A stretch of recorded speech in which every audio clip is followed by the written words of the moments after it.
आप सभी को जय माता दी। कैसे आप सब? उम्मीद करते हैं सब अच्छे होंगे। प्रेमियों, आज की इस वीडियो में हम बात करेंगे कि अगर नवरात्रों में कन्या पूजन के समय हमें कन्या ना मिले तो कैसे समापन करें, कन्याओं का भोजन कैसे निकालें या कन्याओं को कैसे पूजन करवाएं।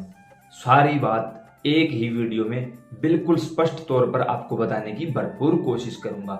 आपके एक एक सवाल का जवाब देने की कोशिश करेंगे। फिर भी अगर कोई सवाल रह जाता है तो नीचे कमेंट बॉक्स के माध्यम से आप पूछ सकते हैं। कोशिश करेंगे आपको आपका जवाब देने की। तो सबसे पहले तो तहे दिल से आभारी हूँ जो आप लोग इतना प्यार दे रहे हो। आगे भी अपना प्यार यूं ही बनाए रखिएगा। आपका अपना परिवार है, जुड़े रहिएगा इसके साथ। अब जैसे कि हमारे पास बहुत ज़्यादा यही फ़ोन आए हैं। अब जैसे कुछ प्रेमी भी हमसे मिले थे, उन्होंने मिलकर भी यही बात कही कि यार तो आजकल कन्याएं मिलती नहीं, या नवरात्रों में कन्याओं को पहले ही निमंत्रण भेज दिया जाता है, या फिर आजकल हमारी धारणा गलत हो गई है, या फिर कुछ दुष्ट लोगों ने, कुछ गलत प्रवृत्ति के लोगों ने कुछ किए कराए का चक्कर घेर दिया है, तो उसके चक्कर में हम फिर कन्याओं को या तो बुला ही नहीं सकते या माँ बाप उनको आने नहीं देते। ऐसे में हम क्या करें? आज के समय ये घटना किसी एक के साथ नहीं, सभी के साथ हो रही है। चाहे आप गांव में रहते हो और शहर में जो रहते हैं वो तो बिल्कुल भी नहीं भेजते भाई अपने बच्चों को। और भेजे भी क्यों? क्योंकि आज का समय बड़ा ही खतरनाक समय है। तो ऐसे में हमें क्या करना चाहिए? बिल्कुल छोटे छोटे उपाय बताऊंगा जो आप घर पे रह के कर सकते हो। सबसे पहले तो आपके घर में, आपके परिवार में, कुटुंब में एक दो कन्याएं जरूर मिल जाएंगी। अब मान के चलिए आपको 3 कन्याएं मिलती हैं। भोजन कितने कन्याओं को करवाना था? 9 कन्याओं को। तो इन 3 को आप 3 बार भोजन करवाओगे तो 9 हो जाएंगे। ऐसे में आपका 9 कन्याओं का पूजन ही माना जाएगा। अब 3 कन्याओं को 9 के जैसा कैसे भोजन करवाएं? अब अगर उनको स्टार्टिंग में ज्यादा भोजन दोगे तो वो तो बच्चियां हैं, वो तो खा लेंगी, उठ चलेंगी। नहीं, बिल्कुल थोड़ा सा भोजन देना है तीनों कन्याओं को। उसके बाद फिर थोड़ा सा देना है, उसके बाद फिर थोड़ा सा देना है, यानी 3 बार भोजन करवा दिया तो 9 कन्याओं का पूजन माना जाएगा। और 9 कन्याओं के लिए आपने जो भी सोच रखा था कि ये उपहार दिया जाएगा वो उन 3 कन्याओं को दे देना। 2 कन्या है तो उसके हिसाब से, 1 है तो उसके हिसाब से। आप 1 कन्या से भी कर सकते हो, 7 है, 8 है, 9 है, जो भी आपके पास अवेलेबल हैं उन्हीं से। अब ये ध्यान रहे कि जो कन्याएं हैं वो 9 वर्ष से कम उम्र की हो। 9 वर्ष की भी हो सकती हैं लेकिन होनी चाहिए कम उम्र की। दूसरा काम, अगर मान के चलिए आपको एक भी कन्या नहीं मिलती है तो आप किसी मंदिर में चले जाइए। मंदिर में इस अवसर पर जाओगे, अष्टमी या नवमी को जो भी आप पारण करते हो उस हिसाब से आप जाओगे तो वहां आपको कन्याएं जरूर मिल जाएंगी। वहां उन कन्याओं को अपनी योग्यता अनुसार भोजन करवा के दान दक्षिणा उपहार इत्यादि जरूर दीजिए। उससे भी ये मान लिया जाएगा कि आपने कन्याओं का पूजन करवा दिया है और माता रानी खुश होकर आपको आशीर्वाद देंगी। अब ये भी सवाल उठता है कि जब घर पे ही कन्याएं नहीं मिलती तो मंदिर में क्यों मिलेंगी? भाई गांव में तो फिर भी हो जाता है, मंदिर में कन्याएं मिल जाती है, लेकिन शहरों में तो वहां भी नहीं मिलती। अगर ऐसे में आपको कन्या वहां ना मिले तो 9 कन्याओं के पूजन में जितना खर्च आता है, मान के चलो आपने पहले से तैयार किया कि ये 9 कन्याएं हम लेंगे, इनका ऐसे ऐसे पूजन करवाएंगे, इनके ऊपर इतना खर्चा आएगा। आपको पता तो चल ही जाता है इन चीजों के बारे में। अब मान के चलिए 9 कन्याओं के ऊपर फॉर एग्जाम्पल खर्चा आया 1000 रुपए का, तो आप 1000 रुपए निकालिए। उन 1000 रुपए को माता रानी के सामने संकल्प लीजिए, हाथ में जल लेकर, हे माता रानी, मेरा नाम ये है, पिता पति का नाम ये है, मेरा गोत्र ये है, इस जगह का स्थायी निवासी हूँ, 9 दिन आपके नवरात्रे किए हैं, आज कन्या पूजन के लिए हमें कन्या नहीं मिली है, तो हमारी आपसे प्रार्थना है कि कन्या पूजन में जो खर्च आने वाला था वो हमने निकाल लिया है, और अब हम इस खर्च को, इस पैसे को किसी गौशाला में, किसी मंदिर में, किसी वृद्धाश्रम में, किसी गरीब मजबूर लाचार बेबस को या किसी ब्राह्मण को देना चाहते हैं। तो महामाई हमारी इस गलती, अपराध, मूर्खता को क्षमा करें और हमारे ऊपर अपनी कृपा बनाएं। जब आप ऐसा बोलोगे तो माता रानी समझ जाएंगी कि इसमें आपकी कोई गलती नहीं है, वो आप पर उपकार करेंगी, परोपकार करेंगी। उसके बाद उन पैसों को आप किसी मंदिर में, गौशाला, वृद्धाश्रम, किसी गरीब मजबूर की सहायता कर सकते हो। जैसे एक बात का विशेष ध्यान रखना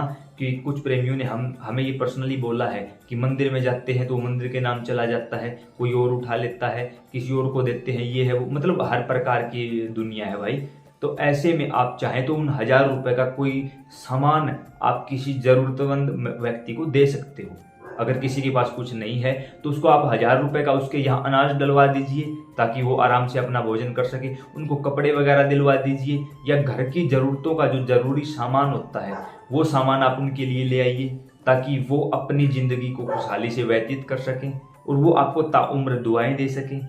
इसके साथ साथ अगर यहाँ तक भी आप कर सकते हो तो बड़ी अच्छी बात है, इसमें कोई दिक्कत परेशानी वाली बात नहीं होगी। लेकिन फिर भी मान के चलो 1% कोई और आपके मन में डाउट संशय रह जाता है, तो आप अपने घर के मंदिर में बैठिए, जैसा अभी बताया था ना, उसी प्रकार संकल्प करिए, मेरा नाम, पति का नाम ये है, पिता का नाम ये है, ठीक है, संकल्प करिए। उसके बाद कहिए कि माता रानी आज का समय कैसा है आप जानती हो, आपसे कुछ भी छुपा हुआ नहीं है।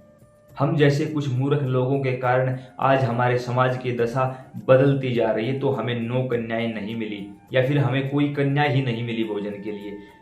तो ऐसे में हम कन्या पूजन कैसे करें? तो हे माता रानी, हम मानसिक भाव के साथ, आप यहाँ बैठी हैं, जो मूर्खता मैं कर रहा हूँ कर रही हूँ इसके लिए तो मुझे माफ़ करें, लेकिन हे महामाई, हम आपको ही कन्या मान लेते हैं। हम आपके ही इन 9 स्वरूपों को 9 कन्याओं का रूप मान लेते हैं। तो आप पहले तो आप माँ के रूप में या शक्ति के रूप में विराजमान थी, अब आप 9 वर्ष की छोटी छोटी कन्याओं के रूप में अपने आप को बदल लीजिए। प्रेमियों, यकीन मानिए, जिस समय आपका ऐसा भाव जागृत होगा ना, वो माँ है, हमें परिवार की चिंता है, उसको सारे संसार की चिंता है।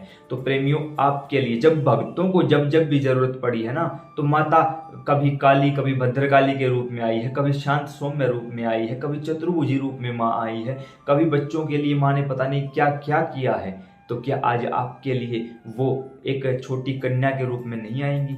माता रानी के जो 9 रूप हैं वो उसी समय छोटी कन्या के रूपों में परिवर्तित हो जाएंगे। हाँ, ये जरूरी है कि उस समय उस चीज को देखने के लिए आपका नजरिया वैसा ही होना चाहिए। अगर आप बैठे हो सिंपल नजरिए के साथ कि हाँ ठीक है, माँ को बोल दिया, हमने कैसे कहीं से वीडियो में सुना था वैसे ही बोल दिया, अब हो जाएगा, नहीं भाई, यहाँ मैं सिर्फ बोल रहा हूँ आपको समझाने के लिए, बाकी भाव आपके काम करेंगे कि माँ आप छोटी कन्याओं में बदल जाओ। माता रानी उसी समय अपने आप को 9 छोटी छोटी कन्याओं में बदल लेंगी, और जो भी आपने भोजन बनाया है उसका भोग 9 स्थानों पर माता को लगा देना, अपने ही घर पर।